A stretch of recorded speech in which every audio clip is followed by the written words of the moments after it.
चलिए हम लोग चलते हैं आज के क्लास में। ठीक है, तो आज के क्लास में हम लोग स्टार्ट करेंगे। दिख रहा है क्या चीज़?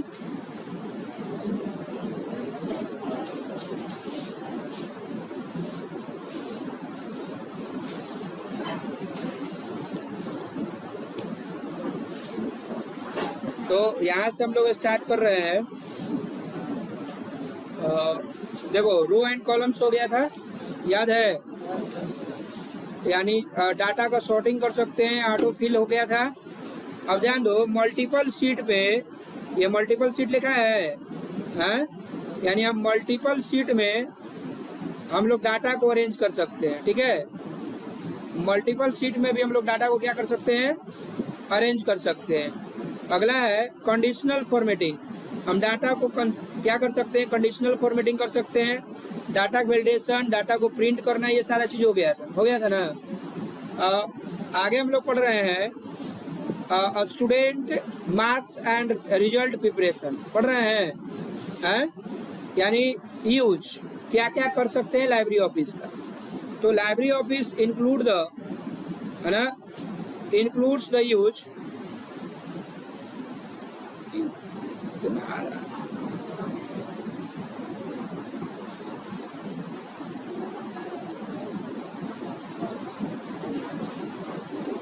ठीक है। क्या क्या यूज है हमारा? पहला है student marks and result preparation. हम स्टूडेंट मार्क्स और रिजल्ट का प्रिपरेशन कर सकते हैं। ठीक है, जैसे अपने स्कूल का रिजल्ट बनाना होगा तो हम लोग रिजल्ट का प्रिपरेशन कर सकते हैं। ठीक है, रिजल्ट को प्रिपेयर कर सकते हैं। उसके बाद अटेंडेंस रिकॉर्ड भी बना सकते हैं। ठीक है, क्या बना सकते हैं? ये किसका अटेंडेंस रिकॉर्ड बन सकता है? तो एम्प्लॉई का बन जाएगा। ठीक है, स्टूडेंट का बन जाएगा। कोई कंपनी है, कंपनी में कोई एम्प्लॉई है, उसका भी बनेगा। क्लियर है? इतना समझ में आ रहा है? अगला है मंथली बजट। आप घर में जैसे होम एक्सपेंसेस, है ना, home expenses, home budget, home expenses budget, home expenses budget बना सकते हैं। ठीक है, उसके बाद मंथली बजट बना सकते हैं। बजट समझ में आ रहा है जी? बजट क्या है, कोई बता दे? जैसे ध्यान दो, बजट जो होता है किसी ईयर का होता है। जैसे मान लो कि ये साल चल रहा है 2026 से 27 चल रहा है ना सेशन, इसमें हम एजुकेशन में कितना पैसा खर्च करना है। मान लो हमारे पास टोटल एनुअल इनकम जो है, एनुअल इनकम जो है हमारा, मान लो 1 लाख रुपीज है, 1 लाख रुपया है। क्लियर है? 1 लाख रुपया हमारा एनुअल इनकम है। इसमें हम 20,000 रुपया खर्चा करेंगे, है ना, 20,000 खर्चा करेंगे एजुकेशन पे। ठीक है, बात समझ में आ रहा है? 5,000 रुपया हम खर्चा करेंगे, है ना, किताब कॉपी पे, यानी स्टेशनरी पर। क्लियर है? हम 10,000 रुपया हम खर्चा करेंगे कपड़ा में, क्लॉथ्स में। बात समझ में आ रहा है? हाँ, ट्रेवलिंग में हम 5,000 रुपया खर्चा करेंगे घूमने फिरने में, ट्रेवलिंग में। मोबाइल में हम खर्चा करेंगे 3,000 रुपया, 3,500 रुपया सलीना मोबाइल खर्चा। टोटल खर्चा, है ना, हम देख लेते हैं एनुअल इनकम हमारा कितना है और हम कितना पैसा खर्च कर सकते हैं। इसको बना सकते हैं कहाँ पर? एक्सेल में। कहाँ बना सकते हैं? यहाँ पर आते हैं, सैलरी का काम कर सकते हैं। क्या कर सकते हैं? सैलरी। उसी को हम लोग पेरोल कैलकुलेशंस भी कहते हैं। क्या कहते हैं? Payroll calculations. इन्वेंट्री और स्टॉक मैनेजमेंट भी कर सकते हैं। इन्वेंट्री समझ में आ रहा है? किसको किसको इन्वेंट्री समझ में नहीं आ रहा? देखो, जब कोई दुकान खोलते हो शॉप, तो जिस चीज का, मान लो सपोज करो कि तुम्हारा मेडिकल शॉप है ना, क्या है? तो मेडिकल शॉप में कौन सा आइटम कितना है, सिस्टम में एंट्री करते हो ना। अरे हमारे दुकान में पैरासीटामोल 5 पैकेट है। ठीक है, बात समझ में आ रहा है? दर्द की दवा 2 पैकेट है, इंजेक्शन 5 को है। तो जो आइटम्स की जो एंट्री की जाती है, इसको इन्वेंट्री कहा जाता है। क्या कहा जाता है? इसमें से कितना बिचा गया ये भी आपको इन्वेंट्री में बताता है। तो इसका भी काम हम लोग, स्टॉक मैनेजमेंट का काम भी हम लोग कहाँ कर सकते हैं? एक्सेल में कर सकते हैं, इलेक्ट्रॉनिक स्प्रेडशीट में, लाइब्रेरी ऑफिस में कर सकते हैं, लाइब्रेरी ऑफिस कैल्क में कर सकते हैं। Any doubt? बोलो, नहीं आ रहा जी समझ में? अगला है sales and purchase. Sales and purchase है ना, तो सेल्स एंड परचेजिंग का रिकॉर्ड भी हम लोग इसमें रख सकते हैं। क्लियर है? डाटा का सर्वे कर सकते हैं, चार्ट्स एंड रिकॉर्ड्स बना सकते हैं। क्लियर है? उसके बाद हम सॉर्टिंग एंड फिल्टरिंग कर सकते हैं, पर्सनल फाइनेंसिंग प्लानिंग कर सकते हैं और प्रोजेक्ट बना सकते हैं। ये कम से कम हमने 10 इंपॉर्टेंट यूज बताया लाइब्रेरी ऑफिस का। क्लियर है? बोलिए, किसी को डाउट है? अब आते हैं हम लोग, जितने भी ये सारे चीज होंगे वह फंक्शंस पे होगा। किस पे होगा? फंक्शंस में। तो व्हाट इज फंक्शन? फंक्शन क्या होता है? ठीक है, फंक्शन क्या होगा ये ध्यान देंगे। फंक्शन हम किसे कहेंगे?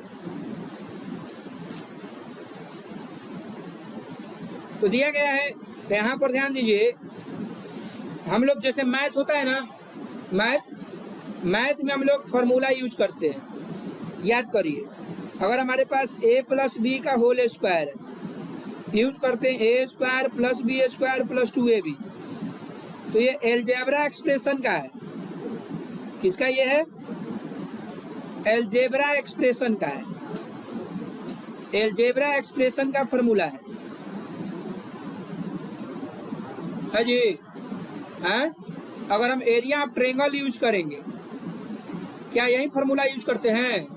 हाँ, 1/2 इंटू बेस इंटू हाइट करते हैं जी, नहीं बोल रहे हैं?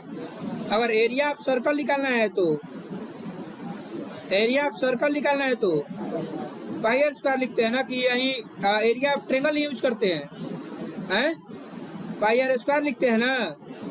यानी जिस प्रकार का प्रॉब्लम है उस प्रकार के फॉर्मूला का यूज मैथमेटिक्स करते हैं। उसी तरह हम लोग एक्सेल में इसको फंक्शन बोलते हैं। क्या बोलते हैं? फंक्शन। एक्सेल में क्या बोलेंगे? फंक्शन। एक्सेल में क्या बोलेंगे? फंक्शन। क्लियर हो गया? एक्सेल में क्या बोलते हैं? फंक्शन। Any doubt? एक्सेल में हम क्या बोलते हैं? फंक्शन। ठीक है, आ रहा समझ में? अब आते हैं तो फंक्शन क्या होता है। जैसे फार्मूला जो होता है प्री डिफाइंड फॉर्मूला होता है, उसी तरह फंक्शन जो होता है, function is a pre defined formula. Function जो होता है प्री डिफाइंड फार्मूला होता है, प्री बिल्ड फार्मूला होता है, पहले से बना हुआ। इसमें डिफाइंड किया गया एक्शन में कि हमको क्या फंक्शन यूज करना है। जैसे हम लोग दिखा रहे हैं कि जो ये दिख रहा है ये जनरल है, जनरल स्ट्रक्चर ऑफ फंक्शन है। क्लियर है? ये जनरल स्ट्रक्चर ऑफ फंक्शन है। क्लियर है? बात समझ में आ रहा है? हाँ, ये क्या है? General structure of function. जैसे देखो कैसे हम फंक्शन लिखते हैं, इसको हम लोग सिंटैक्स बोलते हैं। क्या बोलते हैं? Syntax, general syntax of function. तो प्रत्येक फंक्शन लिखने से पहले इक्वल साइन देते हैं, तब फंक्शन का नाम देते हैं, तब आर्गुमेंट देते हैं। क्लियर है? पहले इक्वल साइन देते हैं, तब फंक्शन का नाम देते हैं, तब आर्गुमेंट देते हैं। इसका एग्जांपल क्या हो सकता है? ध्यान दीजिए। जैसे हमें सम फंक्शन यूज करना है, तो सम फंक्शन के लिए लिखते हैं इक्वल टू सम। देखो, प्रत्येक फंक्शन को स्टार्ट करने के लिए सबसे पहले इक्वल साइन देते हैं, फिर फंक्शन का नाम लिखते हैं और बीच में आर्गुमेंट देते हैं। आर्गुमेंट में रहेगा सेल रेंज। क्या रहेगा? क्लियर है? बातें समझ में आ गई? नहीं है? सबको बात समझ में आ गई जी? तो ये क्वेश्चन आ गया कि सर कितने फंक्शन होते हैं। आ रहा दिमाग में ना? जैसे मैथ में इतना फंक्शन होता है, इतना फॉर्मूला होता है, तो इसमें कितने टाइप्स ऑफ फॉर्मूला फंक्शंस हैं। तो आते हैं हम लोग, फंक्शंस कितने हैं। तो फंक्शंस है, पहला है लॉजिकल फंक्शन। पहला क्या है? Logical function. पहला क्या है? Logical function. लॉजिकल फंक्शन में कौन कौन आएगा, ध्यान देंगे। लॉजिकल फंक्शन जो होता है कंडीशनल टेस्ट को परफॉर्म करता है, जिसमें इफ फंक्शन आता है, एंड आता है, और आता है, नॉट आता है, इफ्स आता है। देखिए सबका हम लोग इफ फंक्शन क्या होता है, इफ फंक्शन का सिंटेक्स क्या होता है और इफ फंक्शन का यूज कैसे है, ये हम यहाँ करके देखेंगे। अभी हम लोग क्या सिर्फ पढ़ रहे हैं? Types of function. क्या पढ़ रहे हैं? फंक्शन क्या होता है? Function is a pre-built, predefined formula that are used in electronic spreadsheet and used for the mathematical and logical calculation and simple and complex calculations. Any doubt? किसी को? तो टाइप्स ऑफ फंक्शन की बात कर रहे हैं। ये जो हम पढ़ रहे हैं ये टाइप्स ऑफ फंक्शन पढ़ रहे हैं। क्या पढ़ रहे हैं? टाइप्स ऑफ फंक्शन पढ़ रहे हैं। क्या पढ़ रहे हैं? टाइप्स ऑफ फंक्शंस पढ़ रहे हैं, जिसमें है ना लॉजिकल फंक्शन में इफ, एंड, और, नॉट, इफ्स आता है। क्लियर है?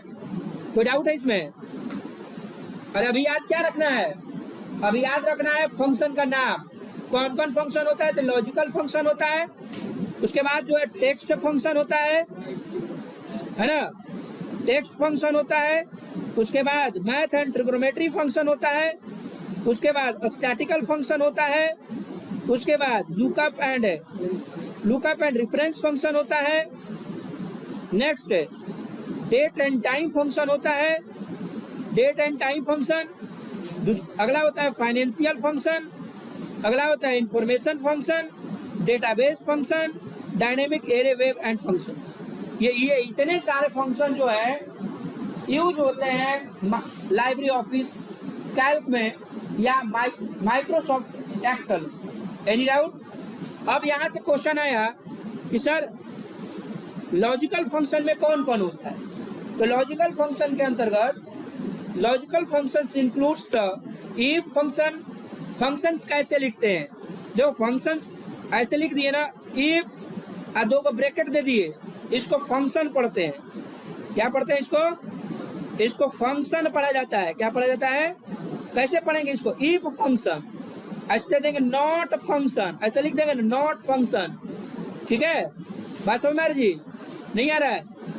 टेक्स्ट फंक्शन में कौन कौन है? कॉन्केट आता है, लेफ्ट, राइट, मिड, लेन, ट्रिम, ये जितने भी हैं टेक्स्ट फंक्शन है। मैथ में कौन कौन आएगा? मैथ में आएगा sum function, sum if function, round function, product function, ये सारे मैथ में आएंगे। ट्रिगो फंक्शन में और आएगा साइन फंक्शन, कॉस फंक्शन, है ना। उसके बाद स्टैटिकल में आएगा average function, count function, counta function, count if function, max function और मीन फंक्शन। ठीक है, लुकअप एंड रेफरेंस फंक्शन में कौन कौन आएगा? अभी आपको याद रखना है, सिर्फ नाम याद रखना है, किसे कहते हैं हम लोग नेक्स्ट क्लास में पढ़ेंगे। ठीक है, अगला है lookup function, V lookup function, H lookup function, x lookup function, index. देखो इसमें हम लोग कौन कौन पढ़ेंगे? वी लुकअप फंक्शन पढ़ेंगे। ठीक है, इसमें हमको सिर्फ पढ़ना है। और इसमें कौन कौन पढ़ना है? Average, count, counta, count if, max if, सब पढ़ना है। ठीक है, अर्थमेटिकल में पढ़ना है sum if, round, product, ABS, ये सब पढ़ेंगे। टेक्स्ट फंक्शन में कौन कौन पढ़ेंगे? टेक्स्ट फंक्शन में हम लोग कॉन्केट पढ़ेंगे, लेफ्ट पढ़ेंगे, राइट पढ़ेंगे, मिड पढ़ेंगे, लेन पढ़ेंगे। और लॉजिकल में कौन कौन पढ़ेंगे? लॉजिकल में इफ पढ़ेंगे, नॉट पढ़ेंगे। क्लियर है? हाँ? अगला है date and time function. Date time function में कौन कौन है? डेट एंड टाइम फंक्शन में आपको डेट फंक्शन है, टुडे फंक्शन है, नाउ फंक्शन है, डे फंक्शन है और डेट इफ फंक्शन है, ये सब पढ़ेंगे। फाइनेंशियल फंक्शन में हमको नहीं पढ़ना है कोई भी, यहाँ केवल याद रखना है। इंफॉर्मेशन में भी कोई नहीं फंक्शन पढ़ना है, डाटाबेस में भी नहीं पढ़ना है, और डायनेमिक एरे में भी नहीं पढ़ना, ये क्लास 10th में पढ़ा जाएगा। ये सब, ये जितना है सिर्फ यहाँ तक ये डेट एंड टाइम फंक्शन का पढ़ना है, लेकिन नाम याद रखना है। क्लियर है जी? हैं? कोई डाउट है? ठीक है। अगर हम बात करेंगे, यहाँ से क्वेश्चन आ जाएगा कि सर सम फंक्शन किसे कहेंगे, क्वेश्चन आ रहा है ना, हैं? कि सम फंक्शन किसे कहेंगे, सम फंक्शन क्या होगा। तो जो सम फंक्शन होता है इसका हम यूज्ड करते हैं, used for the addition of या sum of all values. Clear है? ऑल वैल्यूज, इसका यूज हम लोग करते हैं डिटर्मिनेशन ऑफ एडिशन या sum of all value. Clear है? इसका सिंटेक्स क्या होगा? तो इसका सिंटेक्स जो होता है वह होगा, सिंटेक्स की बात करेंगे तो सिंटेक्स जो होगा इक्वल टू होगा सम ब्रैकेट में सेल रेंज, ठीक है, सेल रेंज, या दूसरा क्या हो सकता है सम नंबर 1 कॉमा नंबर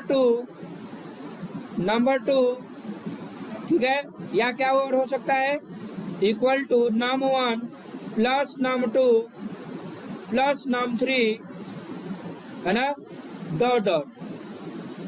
क्लियर है? या दूसरा क्या सिंटेक्स हो सकता है equal to cell 1 plus cell 2 plus cell 3 dot dot. आप इतना फंक्शन इसका यूज कर सकते हैं। हम लोग कैसे करेंगे इसका यूज हम लोग नेक्स्ट क्लास में पढ़ेंगे। कोई डाउट है किसी को? बताइए।